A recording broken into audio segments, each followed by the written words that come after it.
Itinaas po kahapon sa Alert Level 3 ang Bulkang Mayon sa Albay dahil sa sunod-sunod na aktibidad nito mula pa nitong Lunes. Kahapon, patuloy ang pagbuga ng usok at tinatawag nilang uson o halo-halong maiinit na bato, lava at gas.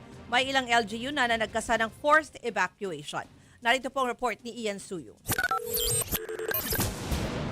Sa video monitoring ng PHIVOX, makikita ang makapal na usok at pagbuga ng pyroclastic density current o uson malapit sa bunganga ng Bulkang Mayon. Paliwanag ng PHIVOX, ang uson ay mga mainit na bato, lava at usok mula sa bulkan. Umabot daw yan ng 2 kilometro mula sa tuktok o bunganga ng Mayon. Kagabi naman, sunod-sunod rin daw ang rockfall events o pagbuga nito ng mga bato. Sa kabuuan, may umabot na 346 rockfall events ang naitala ng PHIVOX mula January 1. Dagdag pa dyan ang 4 na volcanic earthquake. Dahil dyan, agad itinaas sa Alert Level 3 ang Bulkang Mayon. Ibig sabihin, mahigpit na ipinagbabawal ang pagpasok sa loob ng 6-kilometer radius permanent danger zone sa paligid ng bulkan.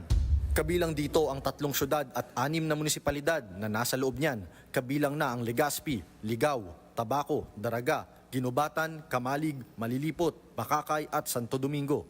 Babala ng PHIVOX, posible ang lahar flow kung lalakas ang ulan at kung marami ang ibinubugang abo ng bulkan.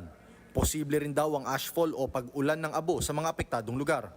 Kaya payo ng pamunuan, sumunod po sila sa evacuation plan ng LGUs nila, and kapag may ash or may sulfur dioxide, then they have to wear face mask kasi nga that would protect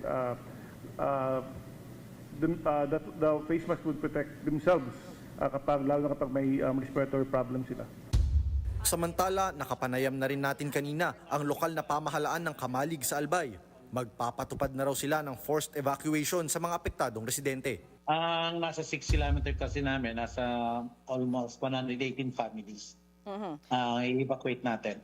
Pinapayagan po namin sila na i-harvest na muna yung mga yung mga vegetables na tanim po nila.